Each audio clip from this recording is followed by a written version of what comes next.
In der Schule, da bin ich ehrlich, da hat's öfters schon mal gekracht. Deswegen hab ich manche Glas von Haus aus einfach zweimal gemacht. Und meine Mannschaft waren die Löwen, Bayern war mir dubios. Ständig Gewinner, deutscher Meister, ja was ist denn da bloß los? Ein Verein ganz ohne Krisen, hat mir im Leben doch nichts zum Tor. Ganz im Gegenteil, zu 60 Jahren, da kommt es ständig vor. Du bist nicht die Nummer 1, dennoch bist du vorn dabei.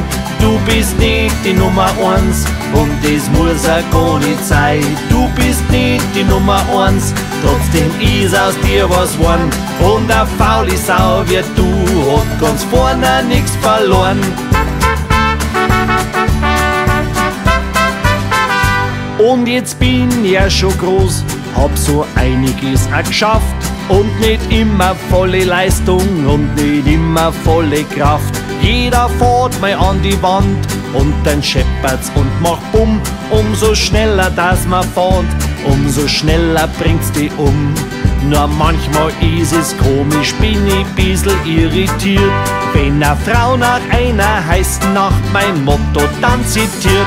Du warst nie die Nummer 1, dennoch bist du vorn dabei.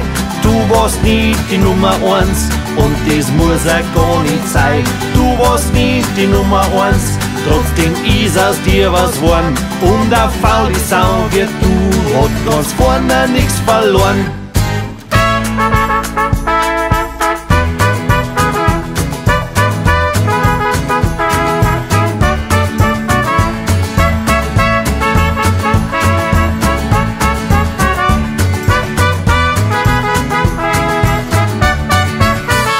Immer schneller, immer weiter, na das ist doch kein Leben. Und vor allem hast die schönen Sachen links und rechts nicht gesehen. Doch egal mit welcher Leistung, irgendwann da ist halt aus. Wobei ich glaub, bei Vollgas haut's an Schalter schneller hinaus. Mit einem Hemd ohne Taschen stehst du an der Himmelstür. Vielleicht macht dann der Petrus auf und singt ein Lied mit dir. Du warst nie die Nummer 1, dennoch bist du vorn dabei. Du warst nie die Nummer 1 und das muss auch gar nicht sein. Du warst nie die Nummer 1, hast es trotzdem zu was braucht. Und im Gegensatz zur Nummer 1 hast bissl mehr gelacht. Du warst nie die Nummer 1, dennoch bist du vorn dabei. Du warst nie die Nummer 1 und das muss auch gar nicht sein. Du warst nie die Nummer 1, hast es trotzdem zu was braucht. Und im Gegensatz zur Nummer 1 hast bissl mehr gelacht.